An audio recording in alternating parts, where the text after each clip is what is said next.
Welcome to this short film introducing the game Etherworld. As you can see, there are several options in the main menu. Before playing, I suggest you check out the tutorial. There are some screens summarizing the rules and some mini levels to get you started. Let's get back to the game. You can choose a level from the list, and you can also download new ones using this button on the left. The aim of the game is to complete the goals shown in the upper left corner as quickly as possible. Gameplay is divided into turns and actions. Every action costs some ether. If you're out of ether, you can finish the turn and gather some points. The points gathered this way are shown here. Ether flow depends on created ether ducts, placed obelisks, and the size of ether fields. Detailed ether flow can be seen here. The bottom position shows the minimum ether flow. The number of ether ducts and placed obelisks is shown in the stats section. You can rotate the view with the middle mouse button, pan by holding Shift, and zoom with the mouse wheel. There are 6 types of blocks with different colors. Blue ones can be grouped to create ether fields. You can't build on yellow or red blocks. Full details about block types can be found in the tutorial.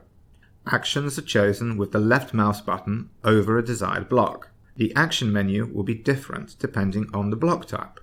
Some blocks have more actions, so you can choose between menus with the right mouse button or with these buttons on the right. The first way of gathering ether is to group blue blocks. Blocks need to be empty and placed side by side. 2 blocks produce 1 ether. Every next block will give an extra 1 point. I'll move the block with the obelisk. It costs 6 points. As you can see, the flow hasn't changed because the block is now empty. There are still 2 points of ether left, so I'll remove the obelisk. Now the flow is larger, but I have no more ether, so I'll start the next turn. The second way of gathering ether is by placing obelisks. I've got 2 points left, so I'll move the obelisk to the marked block. Notice the flow. There's no ether left, so I'll end the turn. The third way to gather ether is to build ether ducts. Ether flows from sources into globular tanks. I'll connect them, and as you can see, the ether is flowing.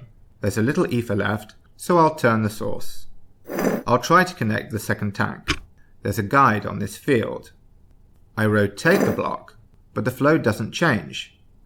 The guide turned red because ether cannot flow upstream. Turning the block the opposite way would cost me 6 points. So I'll undo my turn and turn the block counterclockwise. There's a third duct left to build.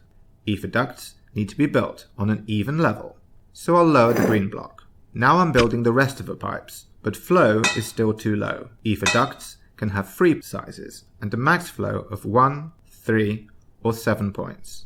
Unfortunately, red blocks don't allow you to build or upgrade pipes, so I need to move the source closer to the tank.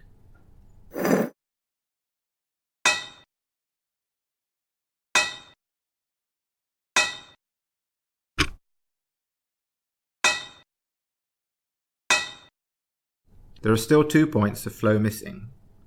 I can get them by moving these blue blocks.